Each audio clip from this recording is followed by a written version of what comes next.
Hello, everyone, and welcome to The Journey, a podcast designed to facilitate healing, growth, and restoration.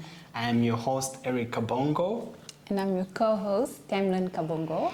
And today we are so excited because it's our very first episode of The Journey. And so to kick things off, we just thought we will share just some things about our personal journey of healing and restoration and what the vision of the journey really means to us. But before we do that, we're going to just share a little bit about who we are, because you might be watching this for the first time and wondering, who are these people? So, who is Tamlyn Kabongo? Well, I'm Tamlyn Kabongo. I'm Erick's wife. Firstly, I'm a mom, newly mom, and just more about me, I think because this is a Christian-based podcast, I will start off with the fact that I'm a believer. I was born and raised in church, grew up all my life in a Christian home where those values were instilled in me, but it was only really in 2015 where I really committed myself to Christ. I knew him all my life. I had my own kind of relationship with him, but in 2015 that's when I really committed myself to Christ, and I started developing my own personal relationship with Christ, and it's been a journey since then. I've got my master's in educational psychology, so I'm really, really passionate about children, particularly children that have special educational needs. That's really where my passion is. At my church, I'm also involved in children's ministry, where I also get to teach and share the word with little 4-year-olds. Which I thoroughly enjoy. So yeah, that is basically just a little bit about me. And you? Well, I am a child of God, first and foremost, and yeah, I've been saved for quite some time, and I've been on this amazing journey with the Lord. And besides that, I'm also a husband, of course, to my beautiful wife, and I'm a father, so proudly so, and I am a psychologist by profession, so I work in a school setting where I work with all boys, and this is really just because of my passion in terms of the research that I also do. I research topics on masculinity and manhood, especially in the African context, and I'm also interested in looking at how to bring together, spirituality, specifically, Christianity and psychology together, and how that could work to help people in some way.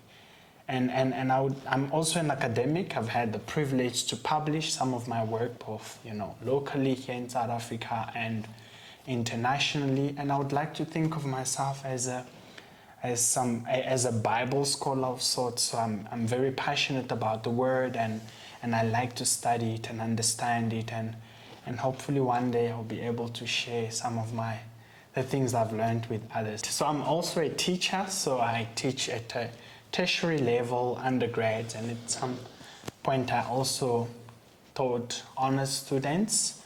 And so yeah, and I love it so much, and I guess that's just a little bit about who I am. Okay, thank you for sharing that. And I think the whole point of today's session or podcast is to really share with our viewers our own personal journey before we get to share other people's personal journey. So we felt like we wanted to share our personal journey first, and how it relates to this new vision, or the vision that we have of the journey, which is healing, restoration, and growth. So do you just want to share with us, from what's your personal experiences regarding, healing, restoration, and growth? Do you want to just share with us? Sure. And I think for me, when I think about this vision of healing, restoration and growth, I think about my journey to kind of healing and growing from this sense of not being good enough. And I think when I think about my experience, already just growing up, I grew up in a family where, being the first son in the family, there was a lot of pressure to be a certain way. And so that pressure, I felt it, yes, not really from my father, but from the people around me. And so in the context that I grew up in, if you are the first son, there's so much that is expected of you that you have to almost kind of be perfect, if you may, because everyone looks up to you. If you make mistakes, it's a big thing. And not only that, but my father also happened to be very academically, brilliant, if you may. And so I went to a school where the people who taught my father taught me. So there was that thing of, we know your father. He was like really great. And that expectation for you to also kind of live in the shadow of your father was something that I lived with for a very long time. And so, and that almost kind of sowed that seed of constantly wondering if I was good enough, if I was living up to the expectations of the people who were looking up to me, already from a younger age. And again, moving to a new country, and so because I knew growing up that my dad loved me and everyone knew, okay, this is his father's favorite child. When I moved to a different country, my dad almost kind of let go of me and he didn't support me. And so for me, I was like, okay, how is this person who says that they love me so much all of a sudden like just abandoning me? So for me, it meant, okay, I'm rejected. And I was like, okay, if my dad, who said that he loved me so much, could abandon me when I needed him the most in a foreign country, why should anyone care about me? And so, and as for a long time, I always felt like, I wasn't good enough, I felt like an outsider. And sometimes, in a lot of spaces I found myself, I was the first to do a lot of things. And so, I struggled with accepting that unconditional love from people who would often also mean well and want to include me in certain spaces, because I was always skeptical. I'm like, okay, is this genuine? And so so there was that sense in which I needed to perform in order for me to earn the love of the people that I was, in a relationship with. And underneath all of that, there was this sense, this fear of not wanting to be rejected.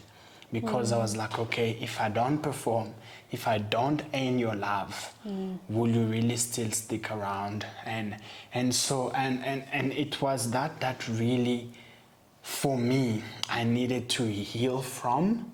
And the turning point for me was in 2020 when I started my master's, and I was on this journey where, on one hand, yes, first of all, I felt like in my personal relationship with God, He started challenging me. And there's this scripture that speaks of, you have to love your God with all your heart, your mind, and all your spirit, and love your neighbor as yourself. And so for me, that was something that I felt God was saying, if you're not able to love yourself, how are you supposed to love your neighbor?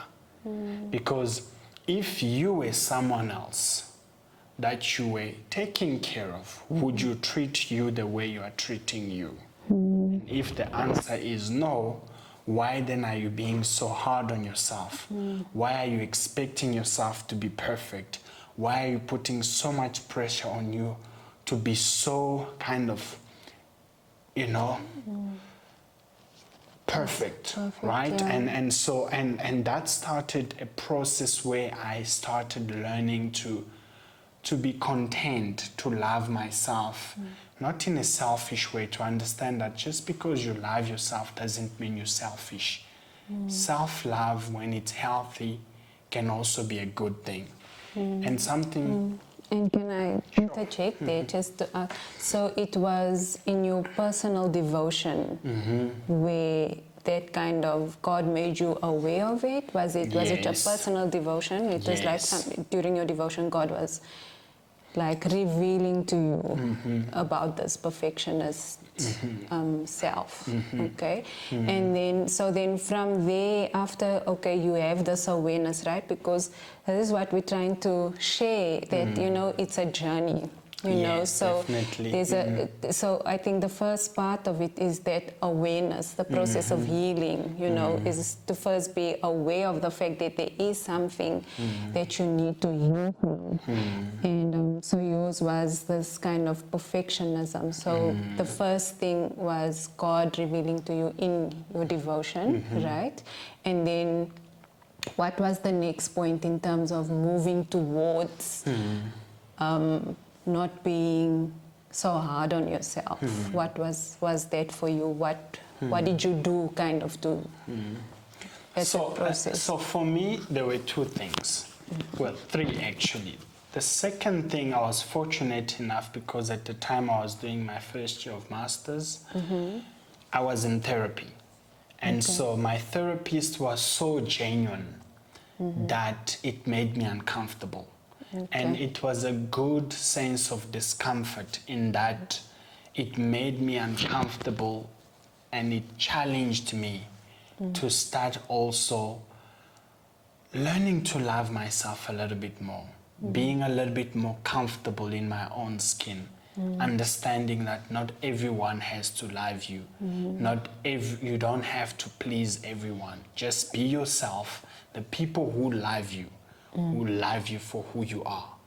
And as I started understanding and realizing that, something that also helped me was journaling. I write a lot of poetry, but I don't share it. It's really just for my own personal, kind of growth. And I remember in 2020, I wrote this poem, I'm Perfect.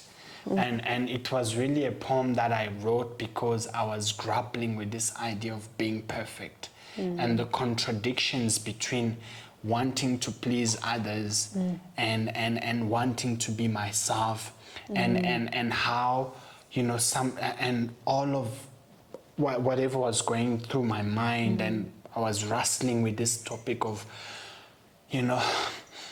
being perfect and doing everything by the book. And I think later on in 2022, I wrote another poem, I Forgive Myself. And that for me was really a poem that grounded me, because at the time I was going through a very difficult time in a relationship that mattered really for me. And we were kind of parting ways and things were not looking good, and because our values were just not aligned. And it was a very painful moment, and I needed to write down that poem. And I would recite it every day to say, I forgive myself for not being perfect. I forgive myself for not having said the right things that when I needed to. And that really helped me to it became as a reminder. And a lot of these poems often happen in the context of, you might be having your devotion and you feel like God drops something in your spirit. I don't write poetry as an artist, but there are moments when I just feel like I need to write something down. And so for me, that's what the process has been like. Yes, my personal relationship with God, my devotion, the Word of God, and understanding that, I'm made in the image and the likeness of God, and God loves me. And something that I also then had to do is, I remember in 2020, I stood in front of the mirror. For the first time, I looked at myself straight in the mirror. And I was like, you are handsome, man. I love you.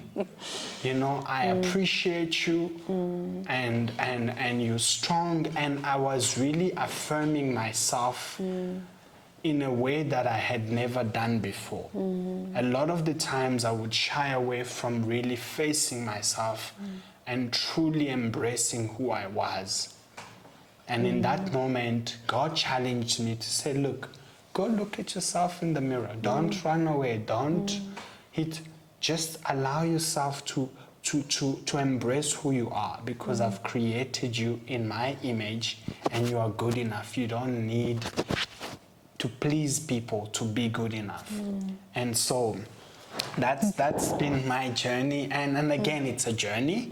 I'm not saying I've arrived, but I think I'm not where I used to be. And so when I think about this topic of healing and restoration, this is one of the things that I think it speaks to me about. Yeah. So I think what I really want to also ask is, why do you think God revealed, that area of your life to kind of start the journey of healing and growth? Why do you think that being a perfectionist is an obstacle to your relationship with God? Sure. I think for me it's that, when there is just so much expectation around you to be a certain way. There is a sense in which you learn to almost unconsciously think that things happen because of you. And because you constantly feel like, I have to be in control. I have to do something in order for something to happen.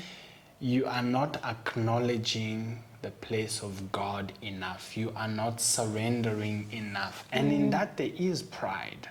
Because when things go well, chances are you will say it's because I worked hard. It's because I deserved this. Yeah. And what God was trying to break is to show me, number one, how much He loves me through other people, in that He brought into my life people who loved me unconditionally, people who loved me not because I performed, but people who loved me because of who I was. And in that I learned God's love, but I also learned to be humble, to understand that I don't have to be in control of everything that happens around me.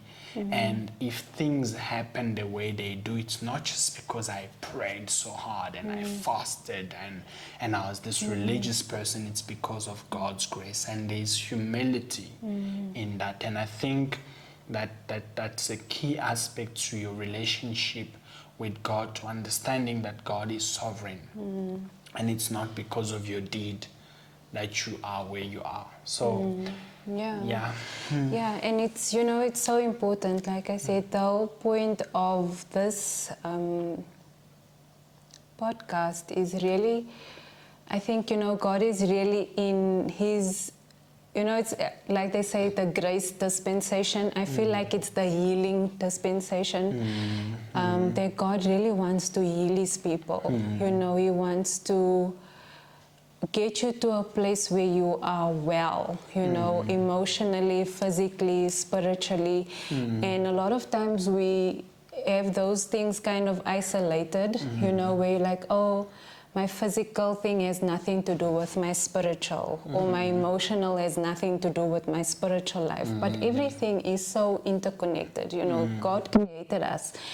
And so there is, when He reveals to you something that you need to work on, it's because it is a hindrance for your relationship with Him and your relationship with other people, because God is a relational God. He wants us to be well. He wants us to be able to relate to Him in a healthy way, because there is a lot of things that a lot of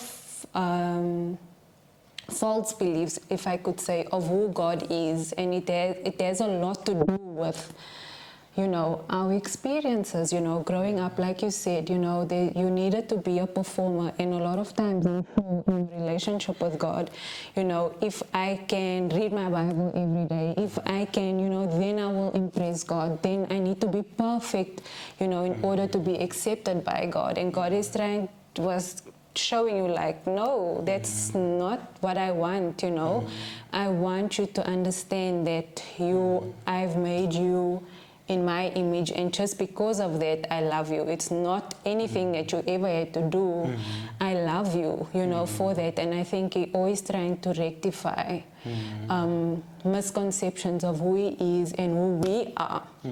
And so he reveals those things, and I think it's just so important. I'm very passionate about this, you know, this healing process. It's so important, and again, like we said, it's a process, it's a journey. So yeah, thank you for sharing. And so how is it for you? I mean, what does this mean to you?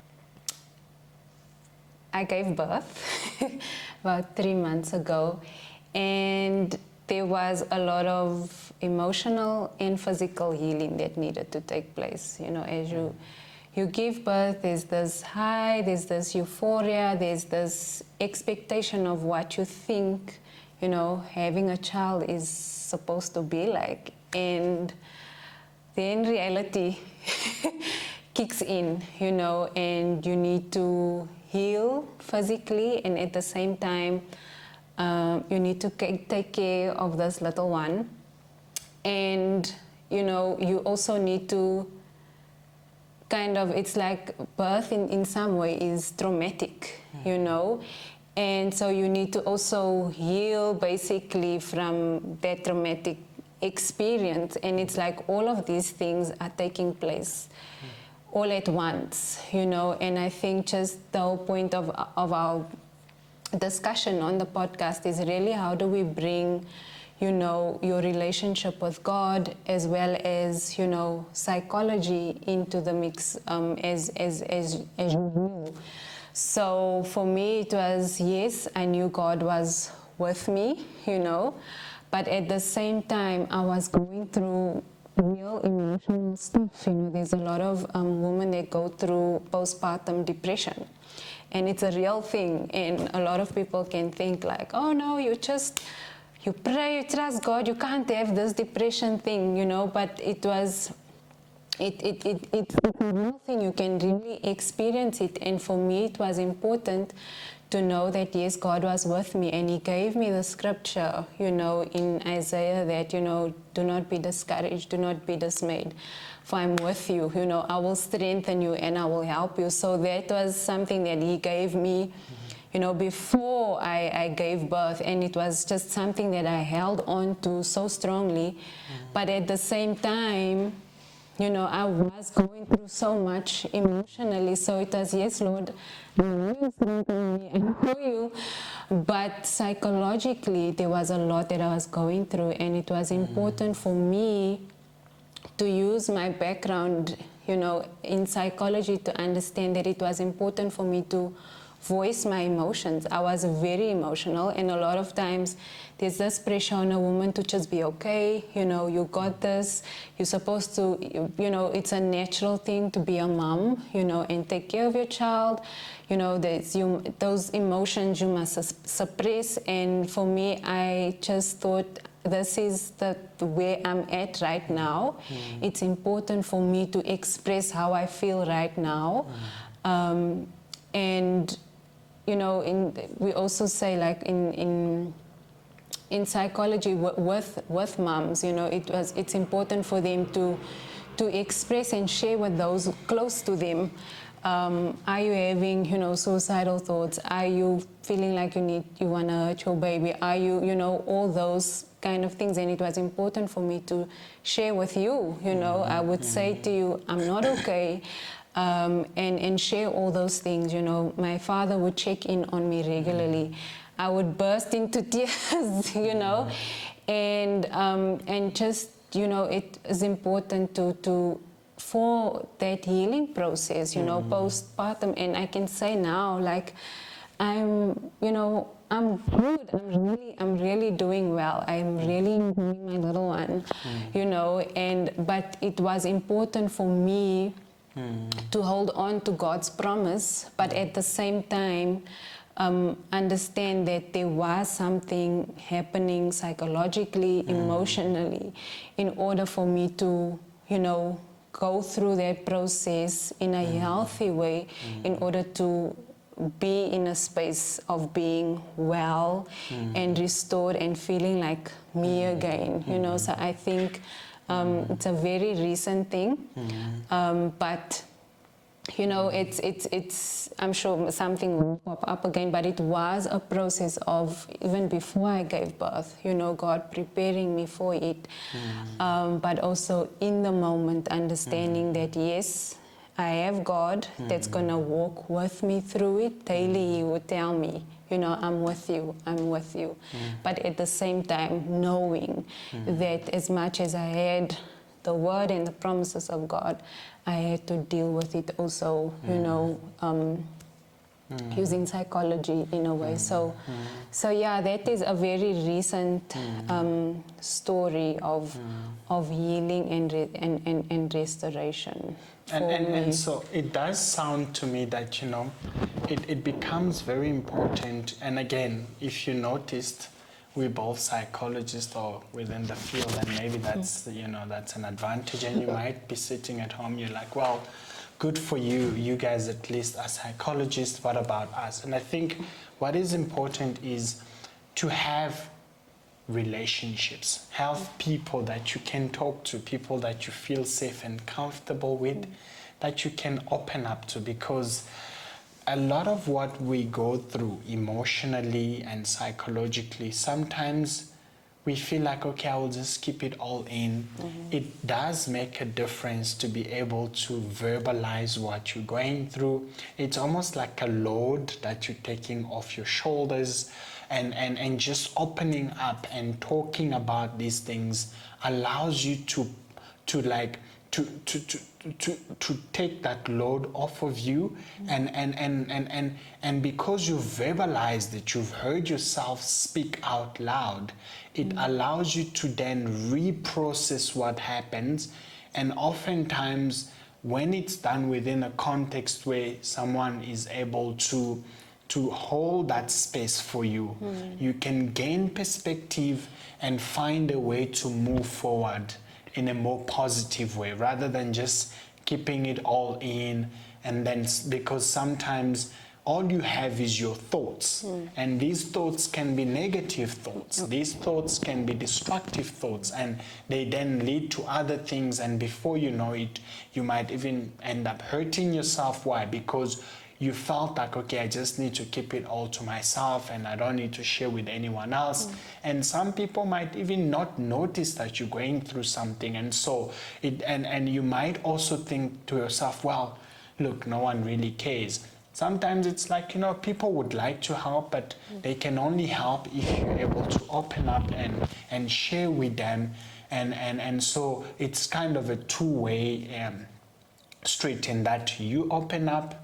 Hopefully the space that you open up in is safe, and then people can then know now what is it that we can do to help and support. So I think, yeah, and thank you for sharing, my love. And I'm also glad that, you know, you were able to open up to me and feel comfortable. And I know the past months have been, you know, a roller coaster, and so I'm glad that you were able to open up despite everything that was going on, and I'm glad that you found that, you know, that helped you in that process, you know. Yeah, and I think, just we really want to convey is that importance of healing. And I think based on like what you shared was, you know, God, in your time with God, He's going to bring that awareness, you know, of where the areas that you need healing in. You might not even be aware of the fact that, you know what, this is an area that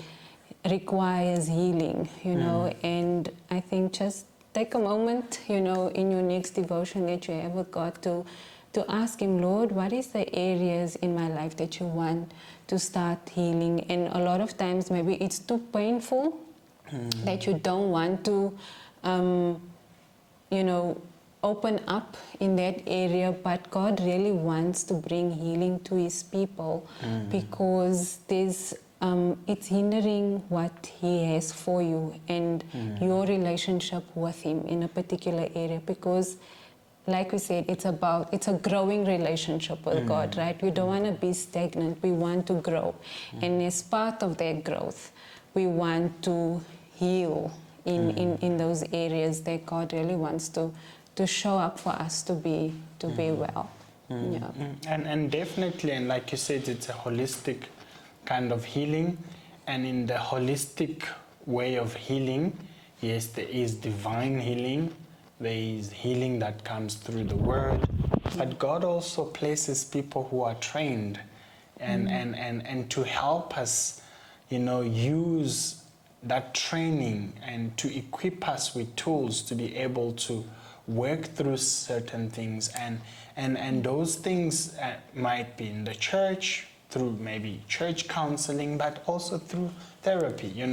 There are therapists that God has put out there to say, look, you are the agents that I am putting out there to be able to help my people. And he knows that, the people will have challenges.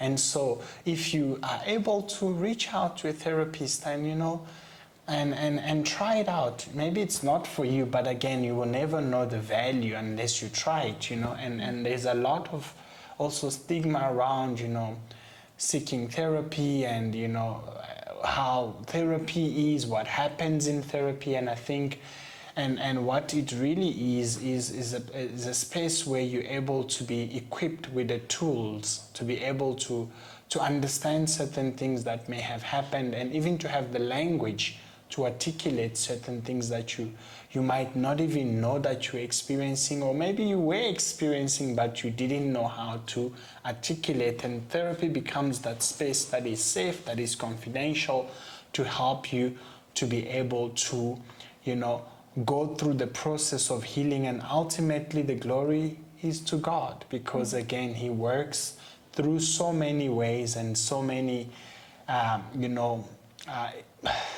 channels, and again, therapy is one of them, and so are many others that he's been using for in different ways. So guys, that's it from us. Please share with us, what has your story of healing and restoration be like? Have you tried therapy? How was the experience like for you? How has God healed you through the word? And how do you see the two aspects of, psychological and emotional wellness or healing and spiritual healing coming together to work together to help us as believers and as children of God? And please, as you can see, we're trying to build this platform. It's still very new.